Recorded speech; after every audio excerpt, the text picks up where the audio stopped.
Bienvenidos. El triunfo de Nayib Bukele envía un mensaje poderoso al mundo, especial a Latinoamérica y singularmente pertinente al Ecuador. Porque estamos en una situación cercana a la crisis en que Bukele tomó el poder en ese país, donde la soberanía de las pandillas, no del gobierno. Y aquí hay territorios donde gobiernan los narcotraficantes. No puede entrar la policía y las Fuerzas Armadas todavía. Pero más que por eso, porque demostró que los modelos de democracia cuya constitución nacen de los mafiosos en el poder están hechos para perpetuarse ellos y no permitir el triunfo de otros. Se aprovechó Bukele de ese modelo, lo forzó, logró una reelección que estaba prohibida en la Constitución y 85% de su país le dijo sigue, porque consiguió lo principal, de paso no es lo único, que es devolverle la seguridad a ese país. ¿Qué tenemos que aprender? ¿Y qué tenemos que cuidar? Y advertir de esa experiencia es lo que vamos a discutir en los próximos 60 minutos con Andrea Endara, politóloga en el estudio, César Febres Cordero Loyola, articulista de Expreso, dos salvadoreños que nos acompañarán vía Zoom y una analista política también por el mismo mecanismo.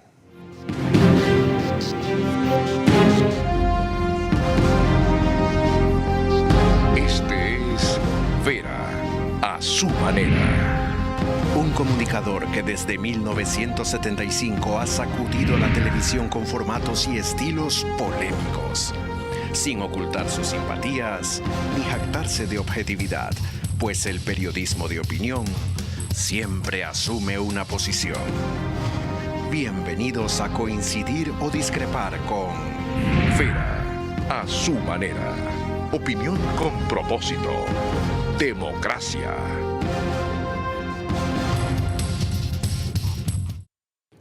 Debo empezar dando mi sentido pésame al pueblo chileno por esta noticia lúgubre, luctuosa, nefasta, con que hoy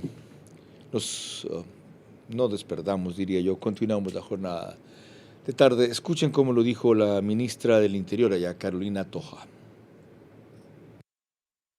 3 de ellos pudieron llegar por sus propios medios a la orilla, están fuera de peligro, pero no fue el caso del cuarto tripulante, que era el expresidente Sebastián Piñera.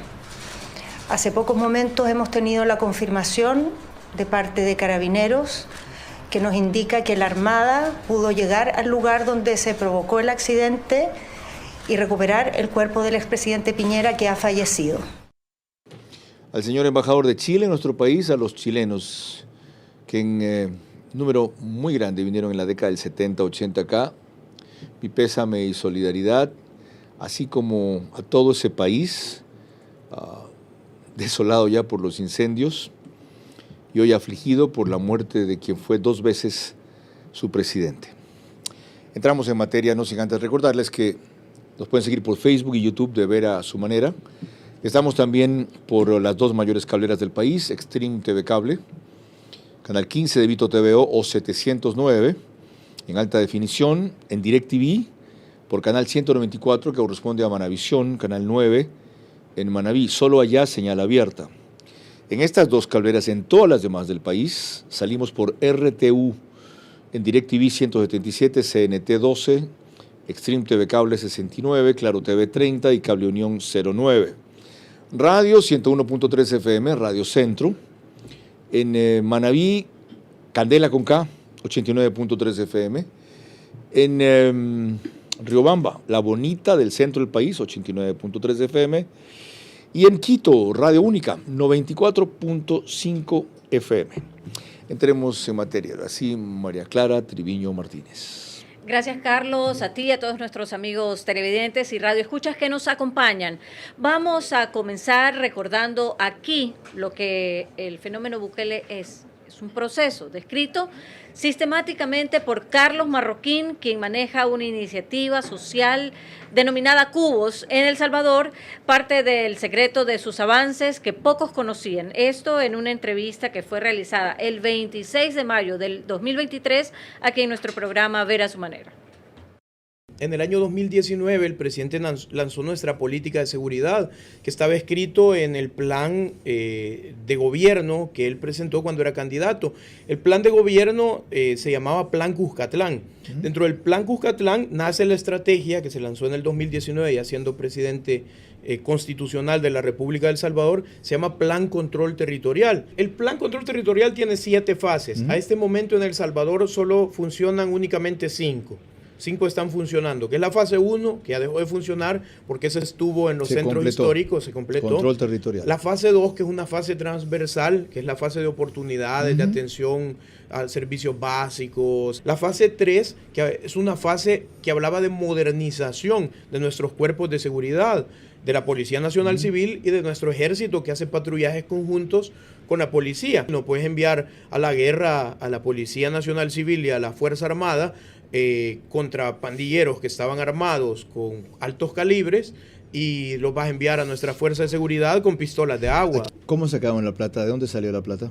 Bueno, la plata en una parte sale del presupuesto anual que se presenta como nación, y también de el apoyo que recibimos de bancos como el BCE, el BID, que financiaron esta fase del Plan Control Territorial. Andrea Endara, bienvenida. Muchas gracias. Ahí tienes una demostración con lo que Carlos Marroquín dijo aquí, o mejor, una recordación, de que el fenómeno Bukele no es solo represión. Ese proceso descrito por él es la clave del éxito hasta ahora, especialmente en la reducción de las muertes violentas, ¿o hay más? Hay muchísimo más. Hay incluso estudios de Grupo Faro, que es uno de los principales grupos de investigación en El Salvador, que bueno, la mayoría de ellos ahora están fuera de El Salvador justamente por la represión de Bukele, que generan investigaciones donde han dicho que hubo un trato con las maras por parte del gobierno. Entonces, esto de aquí también tenemos que ver los datos. Antes de que empiece Bukele y cuando se terminó el conflicto, teníamos cerca de 7,000 pandilleros. Eso es lo que se contó cuando terminó el conflicto.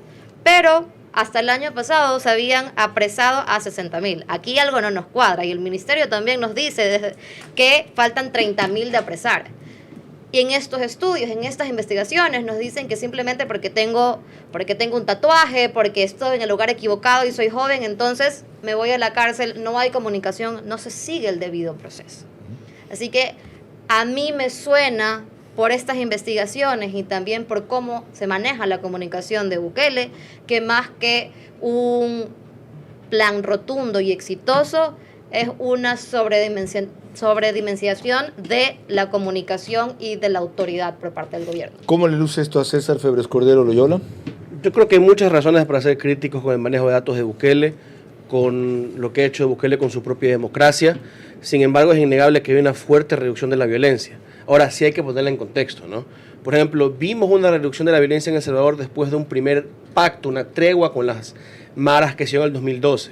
2013 se empezó a resquebrajar ese acuerdo, 2014 estaba fenecido, la violencia volvió a subir, llegó a pasar la tasa de homicidios por 100,000 habitantes de 100 en el 2015, pero 2016, 2017, 2018 ya empieza a bajar antes de que llegue Bukele, ¿verdad? Se dice también que los primeros años del descenso con Bukele, que de nuevo hay que insistir, es real, ¿verdad? Vienen marcados con un pacto, y el propio Carlos Marroquín, que fue director de Tejido Social con Bukele en la alcaldía de San Salvador, claro, y ahora lo es en el gobierno. Y ahí viene él. Fue fotografiado en un momento en el 2015 con líderes de las maras. Hay audios que no sabemos si son verdad, son del Grupo Faro, que está muy peleado con Bukele, el periódico El Faro, ¿verdad? Donde supuestamente se habla de que él ayudó a escapar a este famoso El Crook de Hollywood, que luego fue, después de mucho tiempo requerido de Estados Unidos, encontrado en México. Entonces, sí hay que sopesar cuánto de esto fue un pacto. Segundo, esto que nos dice sobre la necesidad o no de un pacto en Ecuador para tratar de contener primero las bandas antes de hacer lo que Bukele ha hecho, que es encerrarlas. Correcto, esa es una de las cosas que iba a preguntar. Correcto. Y finalmente, ¿a qué precio, no? ¿Cuánta gente inocente está metida ahí también? La pregunta es, ¿se puede emprender en un proceso así, sin esas concesiones iniciales? ¿Qué quieren? ¿La democracia perfecta? ¿Si es un país tomado? ¿Qué quieren? ¿Una constitución operativa para eso? Debido proceso, decía Andrea. ¿Se han visto cómo terminan en este país los debidos procesos? ¿A favor de quién están los jueces? ¿Y saben en qué vamos a terminar si se sigue procesando así a los 5,000 y pico de presos, más aún si no hay cárcel donde meterlas, y el gobierno incumple su ofrecimiento de publicar la foto de los jueces? It's the Bukele way or nothing, dicen algunos. Es decir, es el modo de Bukele o nada. Veamos si es así. Que él les responda a nuestros panelistas. María Clara. La noche del triunfo arrasador en lo electoral, Nayib Bukele no solo fue exultante, sino también claro a la hora de referirse a los motivos. Esto gracias a la fuente de la Secretaría de Comunicación de El Salvador.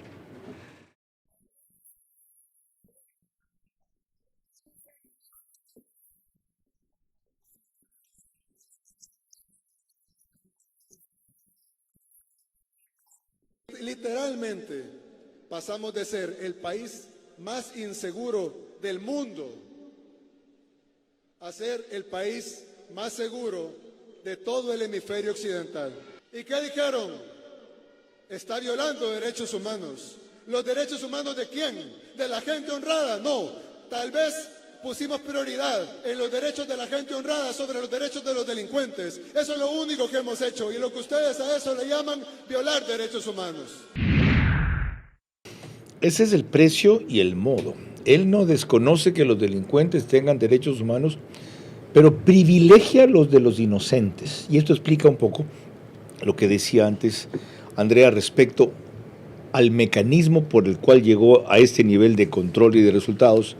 Sean 60,000 los que están presos, a mí me han dicho que 70,000, y sin duda faltan 30,000 por capturar, no lo dude. Cuando en algún momento se produjo un rebrote, creo que fue de un violador en una zona, mandaron a 3,000 a rastrear la zona. Tras el fin de semana, sábado y domingo, lo trajeron por el cogote, como dirían en mi tierra. ¿Hay otra manera? Creo que sí hay otra manera. Nuevamente, cuando hablamos de debido proceso, hablamos de nadie está diciendo que no lo aprendas, que no lo investigues, lo que estamos diciendo. Claro, que según los se requerimientos de la ley. Los derechos correcto. humanos, porque los derechos humanos son universales e indivisibles. Entonces, o sea, pobrecitos, no los pueden patear en el suelo, claro, no así es pobrecitos, pero ¿no te parece un abuso de la fuerza por una sola persona mandar a 3,000 efectivos cuando los necesitas en otros lugares que sí hay un brote de violencia? Es la única forma de ser eficaz. Ahí es la única forma de ser eficaz, no hay otra. Yo difiero. Cuenta cómo lo deberían hacer. Puedes utilizar la fuerza, pero nuevamente bajo el enfoque de derechos humanos, que ya hay un sinnúmero de modelos que salen que organizaciones internacionales desde el sistema de Naciones Unidas te ayudan a implementarlo, pero no puedes incomunicar a la gente, no puedes hacer que justos paguen por pecadores. O sea, tú quieres una cosa perfecta. No quiero una cosa quieres perfecta. Un modelo que no tenga excesos, abusos, no errores. Quiero una cosa perfecta, pero que sí nos dejemos de exabruptos. ¿Por qué? Porque ¿qué va a pasar? Bukele en algún momento sale, pensemos que sale y no se perpetúa en el poder, que es lo que estamos viendo hacia dónde va. Improbable. A El Salvador le van a llegar, por medio de la Corte Interamericana de Derechos Humanos, un sinnúmero de denuncias. ¿Y el gobierno cómo va a pagar? Los abogados ante la Corte y la reparación a todas esas personas inocentes, que son miles de miles de miles. Ok. ¿Qué otras consideraciones hay que hacer? Tú empezaste mencionando que hubo de partida algún tipo de tregua o acuerdo con las maras. ¿No era eso lo lógico hasta que se asiente en el poder, tenga el poder real, no solamente el simbólico, y después recupere terreno contra esos que teóricamente se lo habían cedido? Yo no creo que es necesario. No voy a defenderlo, pero sí quería ponerlo sobre la mesa, primero para desvirtuar la imagen de Bukele, que solamente a punta de mano dura ha triunfado, y segundo, para también contrastarlo con la opinión que se da en el Ecuador, de que el que pacta con las mafias siempre les va a servir. Yo no estoy negando los riesgos morales y políticos ahí, solamente quiero poner eso en contraste, ¿no? A ver, ya que lo mencionas y lo traes al Ministerio Nacional, ¿tenía Daniel Noboa otra opción de hacer un acuerdo legislativo que no fuera pactando con el correísmo mafioso porque defiende a los narcos? Yo no haría las equivalencias, sin dejar de decir que, bueno, también es el correísmo de la alcaldesa de Simón Bolívar y el correísmo de alias el Ruso, ¿ya? Yo no creo que podemos comparar a la Mara Salvatrucha con el correísmo, ¿no? Hay que guardar sus distancias, pero los números que dice Andrea, yo creo que hay que revisitarlos, ¿verdad?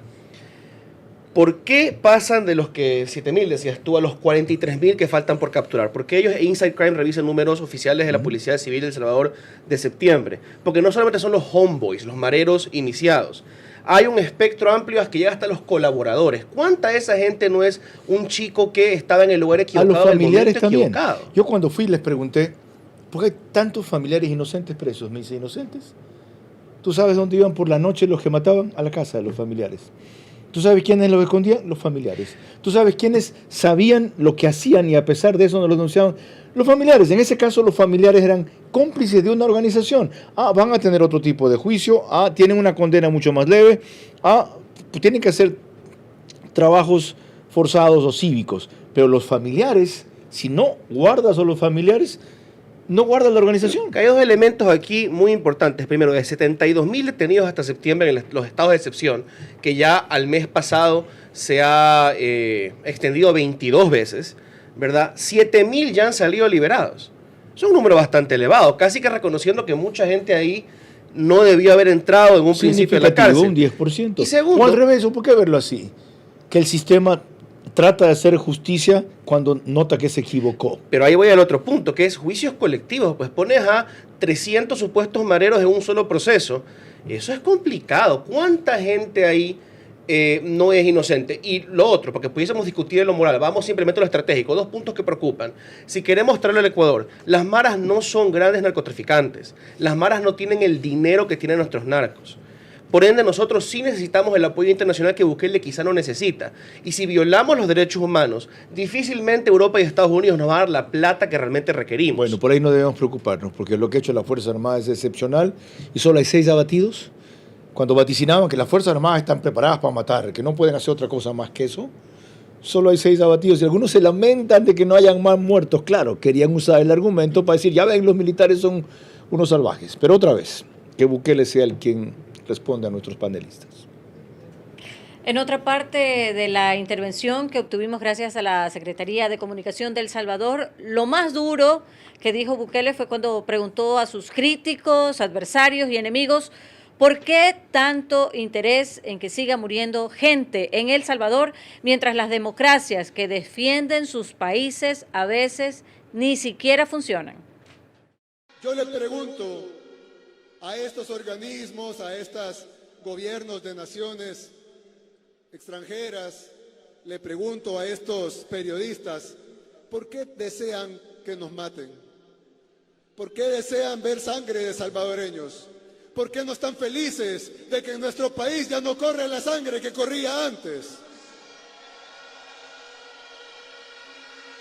¿Por qué debemos morir nosotros y nuestros hijos para que ustedes estén contentos, que estamos respetando su falsa democracia, que ni ustedes mismos respetan en sus propios países? Esto último no es una gran verdad. Vámonos a los datos. El último estudio de Latinobarómetro dice que, voy a hablar específicamente de El Salvador, que el 46% apoya la democracia. Pero a ver, ¿qué es democracia? ¿Cómo ellos lo consideran democracia? No, pero, la parte en que dice que las democracias nuestras ni siquiera funcionan aquí. Por supuesto, o sea, la democracia hace años está en crisis. Y nosotros nos sentimos con derecho a criticar lo que él ha hecho con la suya. No la criticamos, simplemente No, está bien que la critiquemos. Somos espectadores. No, somos peor que eso. O sea, solo estamos valorando los defectos del sistema. Los logros hasta las cuestionamos. No sabemos cuántos están muertos. O sea, como nosotros como analistas tenemos que ser súper críticos a todo, Carlos. Pero ese no es justamente un error. En vez de reivindicar los pocos avances, ver los muchos retrasos y no consolidar un sistema que tiene que pulirse desde luego, y más bien ni bien ha comenzado, dale. No, porque él empezó bien y al principio tenía aceptación de la comunidad internacional. Pero ¿qué pasó? Expulsó al CISES, que era este organismo que trabajaba con la OEA para la búsqueda para la impunidad.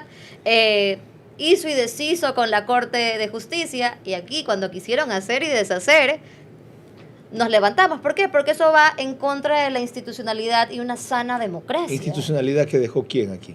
Exacto. ¿Quién? Aquí nos quitaron la institucionalidad. ¿Quién hizo la institucionalidad reflejada en esto? ¿Quién? Rafael Correa. Ah, ok. Pero él también... Esto es lo que estamos defendiendo. No, estoy diciendo el garantismo de concepto esta o la Constitución. idea de democracia. Y a lo que voy es que cuando el señor Correa quiso hacer y deshacer con las cortes, ahí sí nos levantamos. Pero aquí cuando el señor Bukele está haciendo y deshaciendo con su corte de justicia, entonces ahí sí nos parece bien. A ver, Contéstale lo que decía Bukele. antes de eso, porque mencioné la Constitución Sí. de Montecristi. No, perdón, antes de eso, es que se me vienen tantas Tantas cosas. cosas, El ¿no? programa se me va a quedar corto. Tú eres mucho más joven, pero recordarás, porque estudias la historia. ¿Sabes quién rodeó con tanques la Corte de Justicia aquí? ¿Sabes quién rodeó con tanques? Para que no se posicionen los jueces que él consideraba que eran inconstitucionales, porque en esa Constitución decía que una obligación del presidente de la República es respetar y hacer respetar la Constitución. León Febres Cordero puso tanques, aquí no me entran. Tanques. Y aquí nos escandalizamos por eso. Porque también tenía una interpretación, no estoy defendiendo lo que hizo Febres Cordero en ese caso, pero Vaca, Vallejo y los que estaban en el Congreso tenían una interpretación muy interesante de lo que decía la Constitución sobre el recambio en la Corte Suprema. No, pero pero eso el es un tema tema es que para había otro un día. líder que se puso del lado de los débiles de allí y de los no mafiosos. Punto. Ya. Yo creo que ¿Rompió está la mano Constitución dura. Febres Cordero? No lo sé. Hay y quienes no es dicen el que sí, momento de lo querían discutirlo ahora. enjuiciar y toda la Pero yo cuestión. creo que la mano dura de Febres Cordero, que al final fue un demócrata que se fue a los 4 años, ¿verdad? Sí, señor. A diferencia de otros, y no quiso quedarse más tiempo, por más que le tocaban la puerta para eso. La democracia puede ser mejorada. Y ese garantismo existe, pero hay que también entender que hay cosas que se pueden reformar rápidamente, ¿no? O sea, por ejemplo, Aquí- ahora tener jueces especializados en garantías constitucionales, en vez de que cualquier juez se ponga el sombrerito de juez constitucional, ese puede ser un avance, que necesita incluso un mayor examen, como dice el doctor Ollarte en su columna del Expreso. Pero más allá de eso, son las Con percepciones. un partido que tiene 50 legisladores que no quieren la extradición y un líder que hace de Bueno, campanero, ya va a ir y un líder probablemente que a la hace de consulta. campanero los narcotraficantes cuando los van a coger presos y él se entera y dice, cuidado que van a haber Él allanamientos. solito, bueno, no debería hacer O sea, con predicciones, eso pero se él puede solito hacer se una está mejor debilitando. democracia aquí. Sí, porque ¿cuál es la otra opción? Puede decirle a todos esos votantes del correísmo, no a la cúpula, despreciable en su mayoría, no todos en la mayoría, sino al votante le voy a decir, ahora tú no vales. Yo tengo que ganarles en el juego democrático y si ellos quieren salirse de ese juego democrático, ahí sí, a cualquier Ok. golpista reprimir, pero brevemente. Después, espérate un ratito, esto está mejor de lo que me esperaba. Déjame decir que esto está mejor de lo que me esperaba. Porque yo nunca he discrepado tanto con mis panelistas como hoy y que es cuando saco lo mejor de ellos.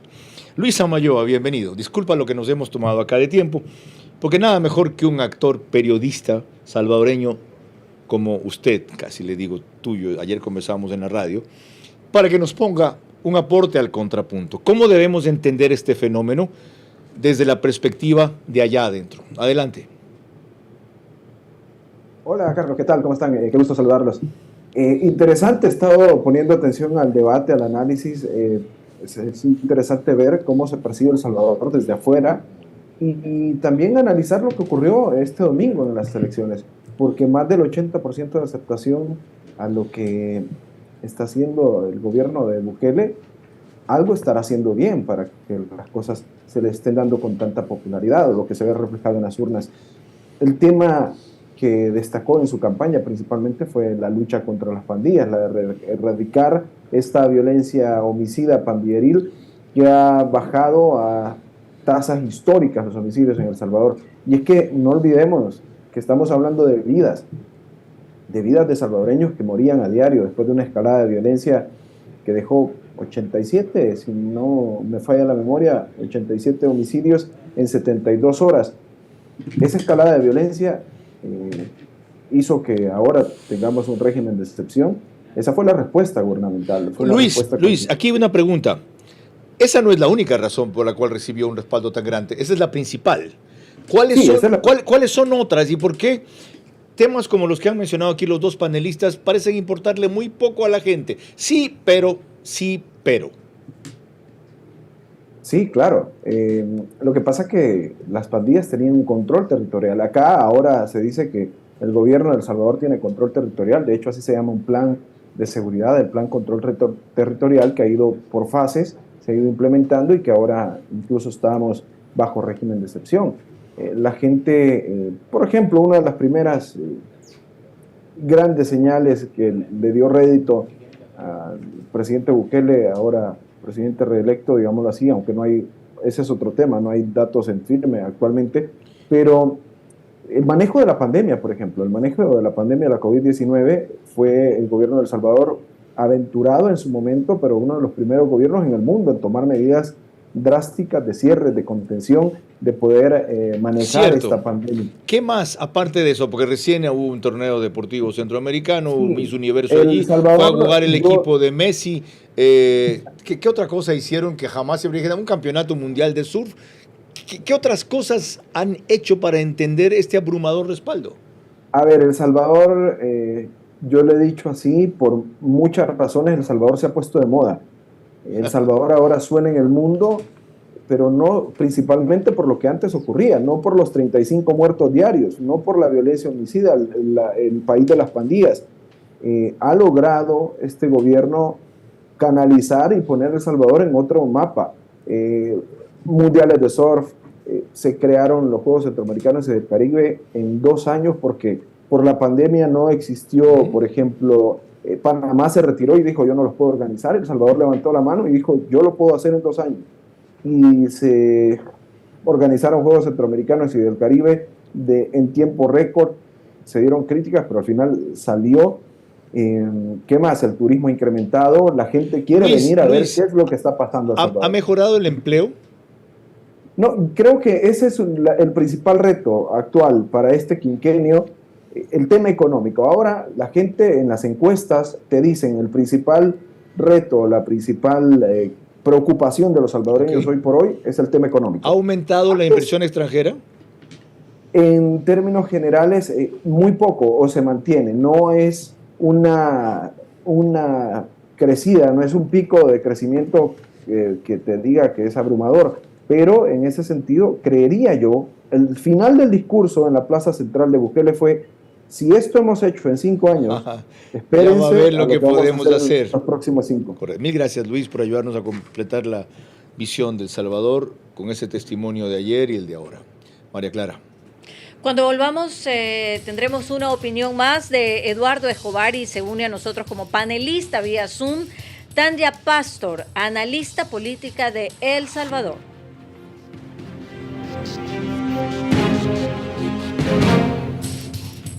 Bukele demostró a su pueblo que la Constitución no es el supremo valor cuando está hecha por mafiosos para perpetuarse. La forzó a favor del pueblo que decía defender. Los resultados le dan la razón. Con tanto poder, el riesgo es perder el camino. No se pierdan el reprise del programa que, les digo de improviso, va a necesitar un capítulo 2 la próxima semana para completar lo que ahora apenas hemos iniciado.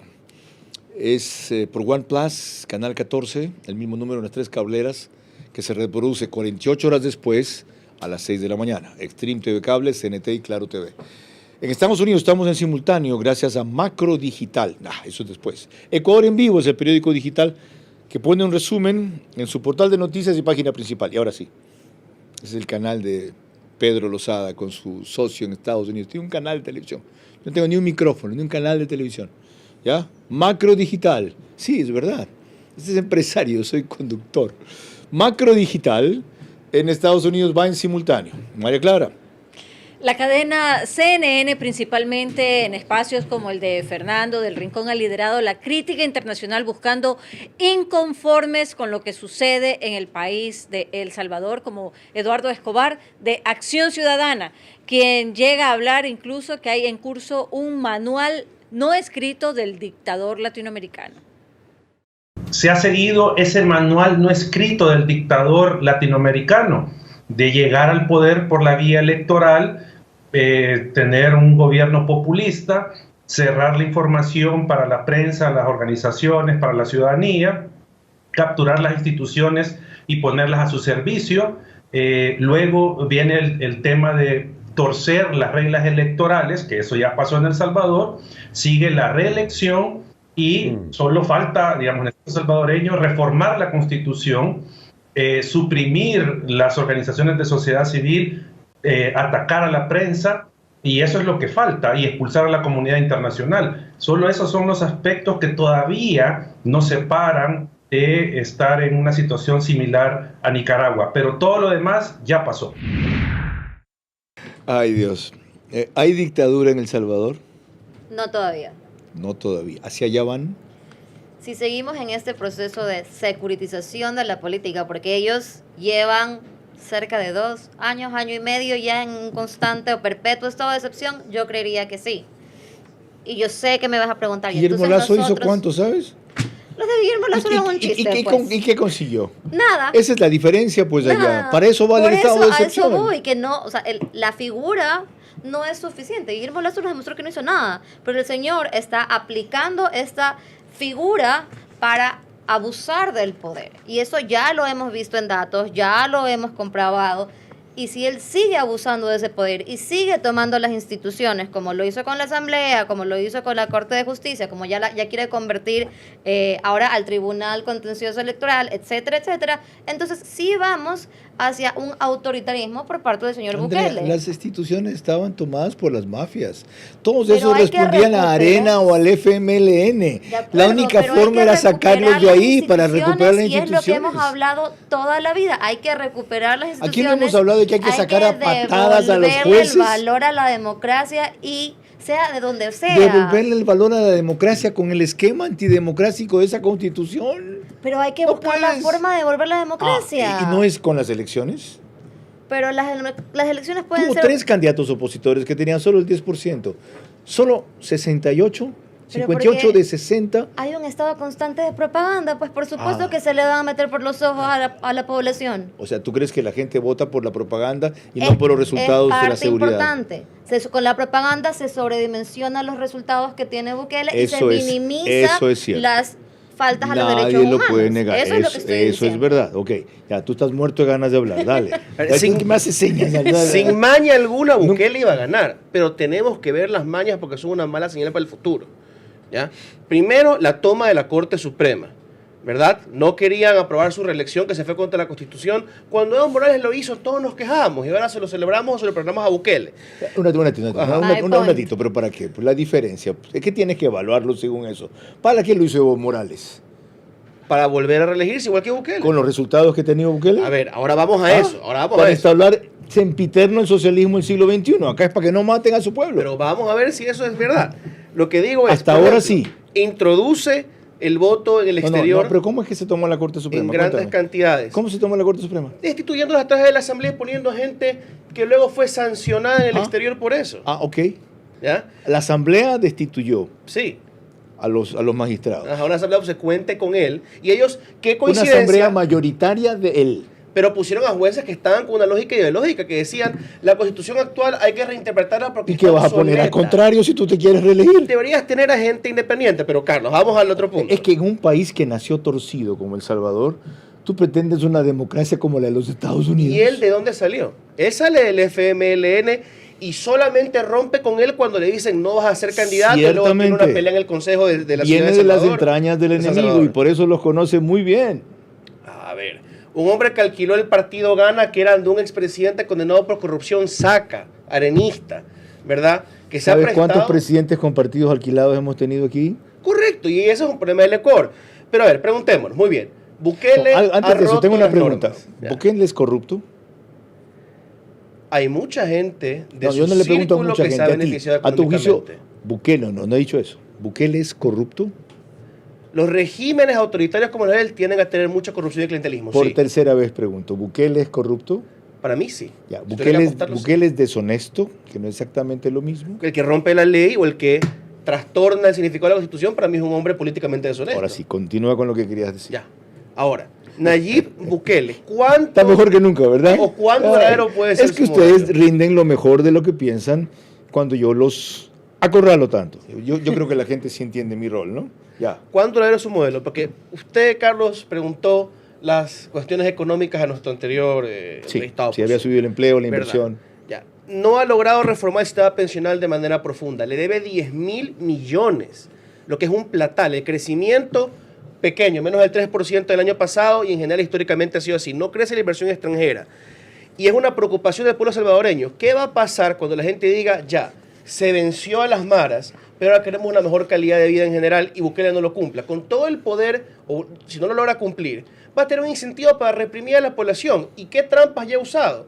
Dicen en la oposición, el candidato arenista, que a los empresarios se les amenazó. Usted no le puede donar dinero a las otras campañas. Dicen que 25 millones de dólares del fondo electoral de otros partidos no se entregó. Ya.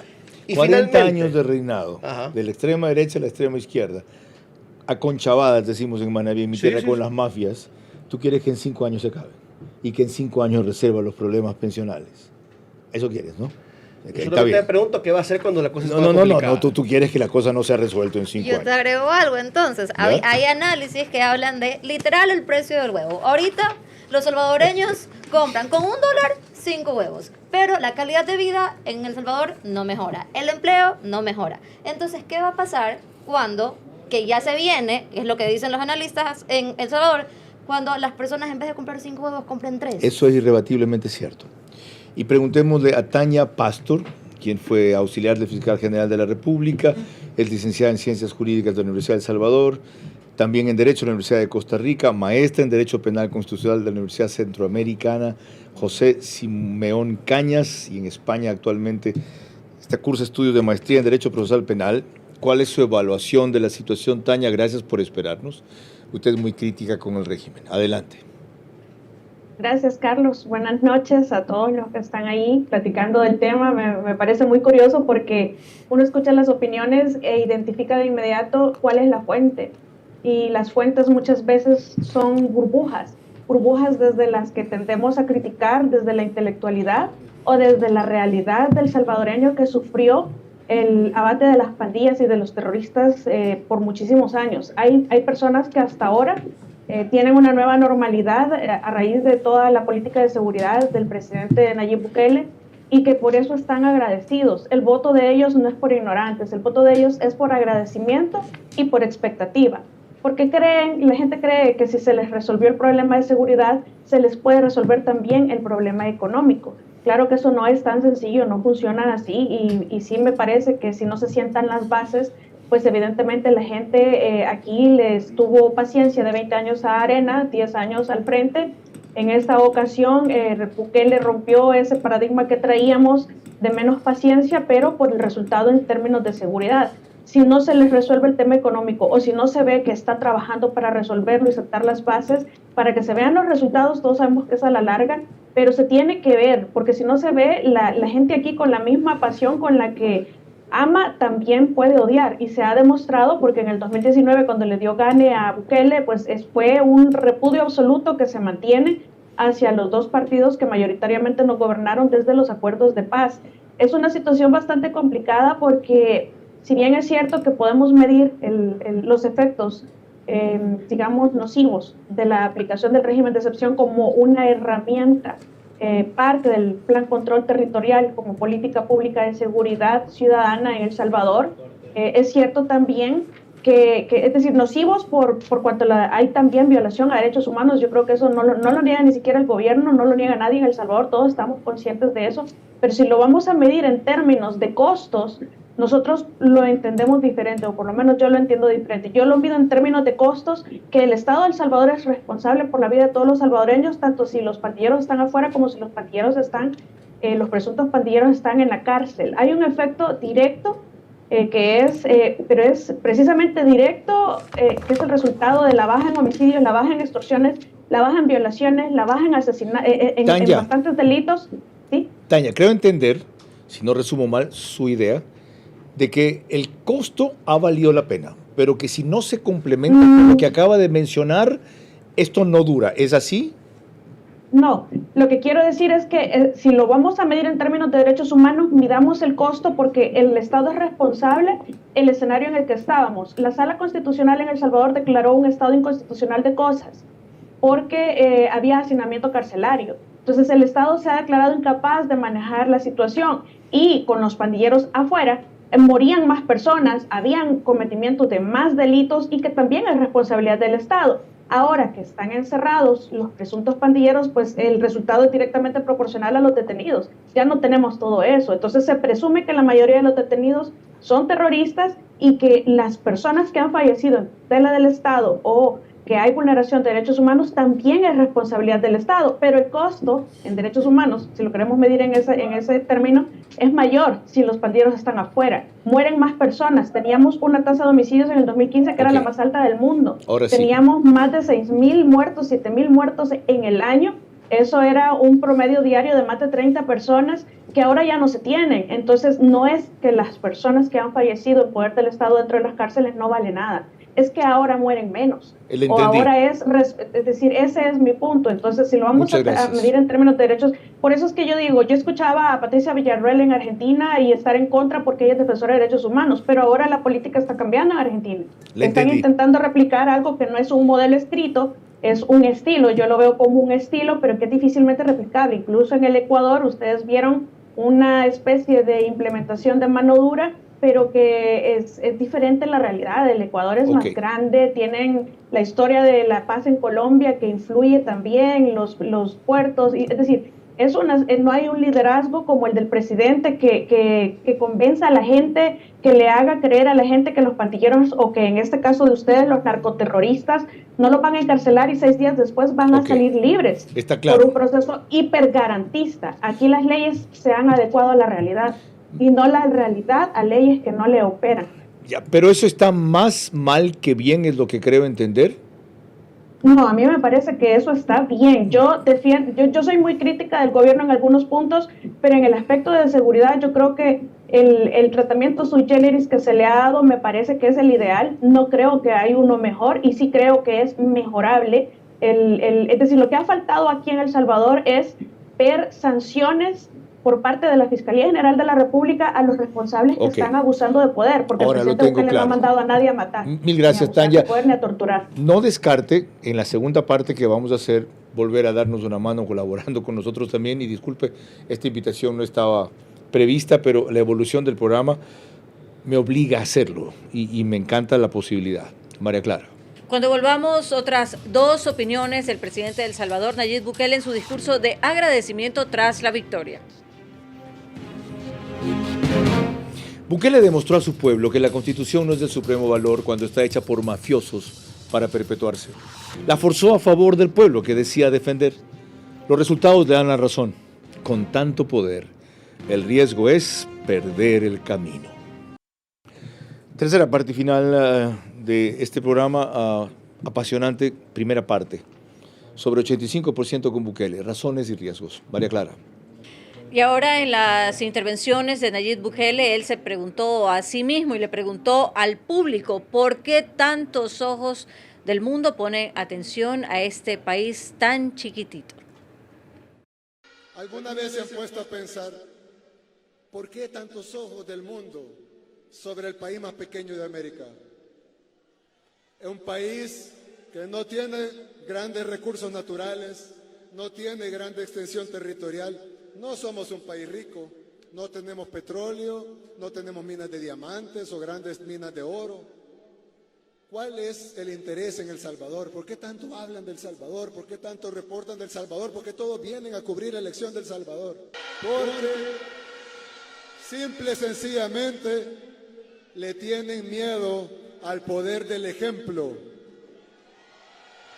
Los salvadoreños somos dueños de un país muy pequeñito, un país relativamente pobre, un país aún subdesarrollado. Pero los salvadoreños le hemos dado el ejemplo al mundo entero de que cualquier cosa se puede solucionar, cualquier problema se puede arreglar si hay voluntad de hacerlo. Quiero tomar esto último. Le tenemos miedo, ya vamos al Ecuador, al poder del ejemplo. Le tenemos miedo a lo que hemos visto en otros países de Latinoamérica. No, Ecuador. ¿Tú crees que venga el contagio? Sí, yo creo que pone el contagio. Ya hay una demanda de Bukele. Hay políticos que les sale muy mal, que quieren imitar la maña, la forma de vestir, la forma de hablar de Bukele y repetir las cosas que dice Bukele. Y su política de seguridad, ya viste que, perdón, que termine con el tuteo, ya vio usted que Daniel Noboa ya ha mandado a construir cárceles al estilo El Salvador. Que es muy distinto, ¿ya? De nuevo, él pudo contener la reacción de las maras cuando se rompió lo que se entiende por muchos como un pacto. ¿nosotros podemos resistir ahorita el embate de las bandas cuando ellos teman que los van a masacrar en esa megacárcel? O sea, y de nuevo, vamos a tener el apoyo internacional cuando inauguramos esa megacárcel contra la asesoría y la recomendación de organismos internacionales con plata que sí necesitamos ahorita urgentemente. ¿Y los organismos internacionales qué decían cuando los narcos nos estaban asolando aquí? ¿Qué decían cuando las maras estaban desolando El Salvador? Lo mismo que nos dicen a todos ahora, pero de nuevo, ¿qué tanto necesitamos no decían nosotros? nada porque no son el Estado, la responsabilidad es distinta. Cuando es el Estado, hay el peligro, un riesgo de Estado totalitario. Los delincuentes se los combate con la ley. El terror puede venir con tatuajes como con uniforme. Lo que da legitimidad al uso de la fuerza son el respeto a las leyes. Antes que la autoridad y el membrete es el respeto a las normas que la sociedad ha escogido para gobernarse. Ya, veamos un elemento más. María Clara. En efecto, Nayib Bukele volvió a referirse en su discurso de agradecimiento al peligro que representa para otros países el ejemplo, razón por la cual lo ven los hermanos latinoamericanos, es decir, en los otros países. Nuestros hermanos latinoamericanos nos ven desde Ecuador, desde Argentina, desde Brasil, desde Canadá. No, hermanos latinoamericanos, pero ahí levantaron la bandera. Desde Canadá. Nos ven los hermanos de Honduras, nuestros hermanos de Guatemala, de Costa Rica.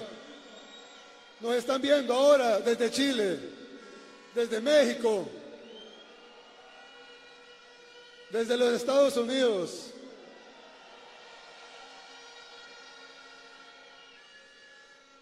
Y dicen, ¿qué es lo que están haciendo los salvadoreños que resuelven sus problemas y nuestros gobiernos no pueden resolver los nuestros?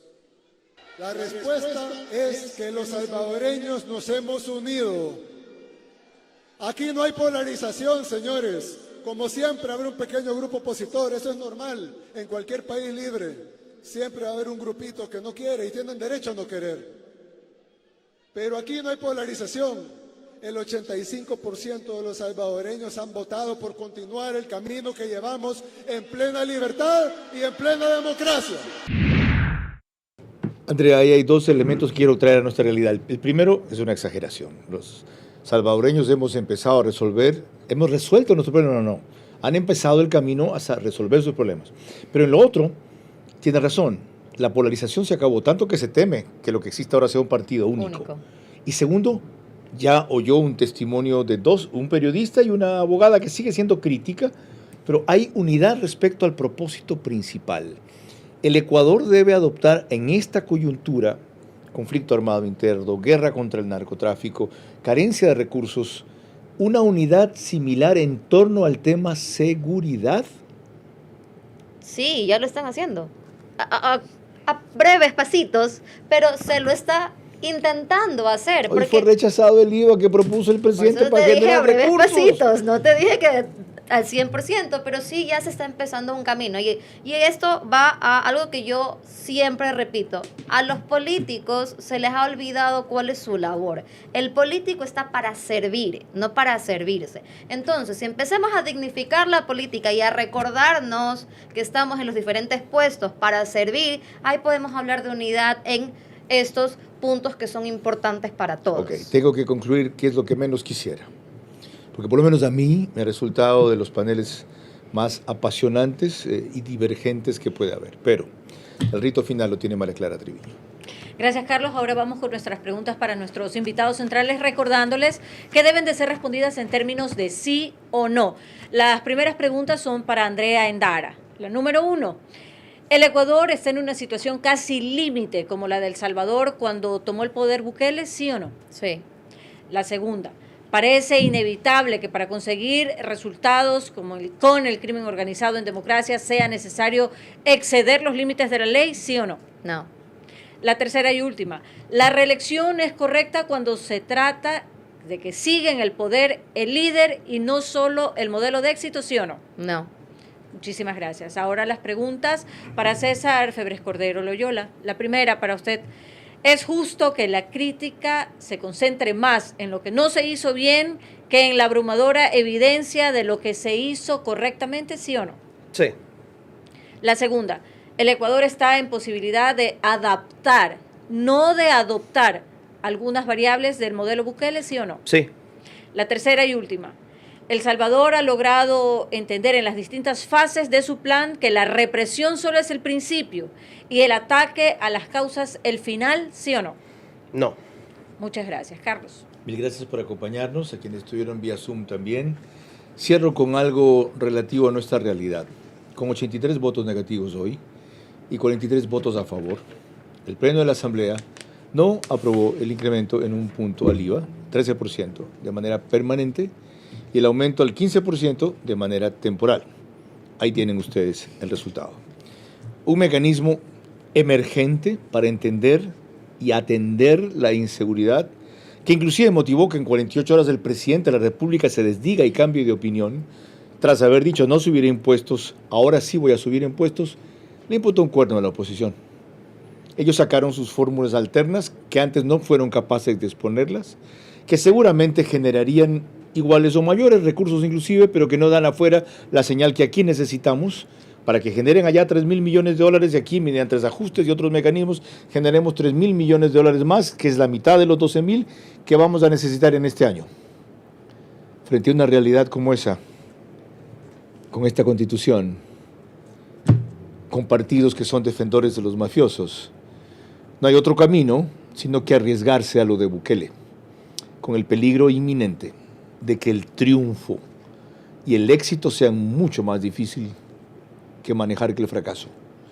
Una reflexión muy directa para el presidente Daniel Noboa. María Clara. El día de mañana a las 22 horas trataremos aquí las condiciones en que deben de reanudarse los espacios públicos y especialmente lo complejo que será para los espectáculos masivos. Por ahora, gracias por su gentil compañía. Que pasen bien.